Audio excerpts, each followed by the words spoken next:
Səfi nətərdir? Hə. Ha, taksi ilə gəlmisənsə, mənə də gətirərdin də. Qatarla çıqqa-çıqla beynim dağıldı mənim. Sən hələ bu səviyyəyə çatmamsan, eşitsən, beynimi xarab eləmə. Hələ dalınca gəlmişəm, genəlmə. Başa düşdün ki, otur gedəcək. Deyən görüm. Hə. Sən bilirsən ki, mən uzman adamam. Mənim xəstələrim itinə tökdü. Nə var çağırmısan məni vatolmaya? Yenə mən əsəblə. Kimdir sənin xəstən? Kimdir? Bu kimdir? Biri elə Roza Zərgəlinin iti. Hə, sənin canın üçün.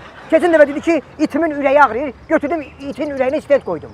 Rozan ağarsa yaxşıdır. Çıxartdı 2 də, təzə çıxmış 200'lük yoxdur. Ondan atdı ortaya getdi. Hələ indi başlayacağım Rozadan, başlayacağım itini də qutaracağam ha. Əsəbləşdirirsən məni. Nühün çağırırsan məni ha? Bu boyda qardaşımızın problemi var Şirinin. Gedək bunun problemini həll eləyək, sonra qayıdarıq Rozaya. Şirin mənim qardaşımdır. Hə. Hala indi qardaş var. Niyə yoxdur? Həmən Şirində çağırdım bizim öyümüzə. Hə. Gedəndə unitazı götürüb apardı. Şirin. Şirin. İndiyə kimi gedirəm qonşuların qapısın ki, gəlim sizdə nerede oynayayım. Hə, düz deyirsən. Eşidirsən? Nədir o? Biz təkcə Şirinə görə gəlməmişik ya bura. Kimə görə gəl?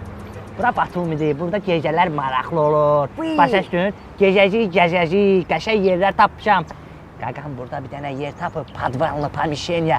Gecə 2-dən sonra gedəcəyik. Sən bir dənə xaçapuri verirlər. Nə verirlər? Xaçapuri. Öyle elə. Qəşəng tatlıdır. Sen subaylığın bu gündədirsə, gör evliliğin nə gündə olacaq. Əki cizləşmə, gəl. Xaçapuri, mən də görsən nə deyim. Qapını tut otur.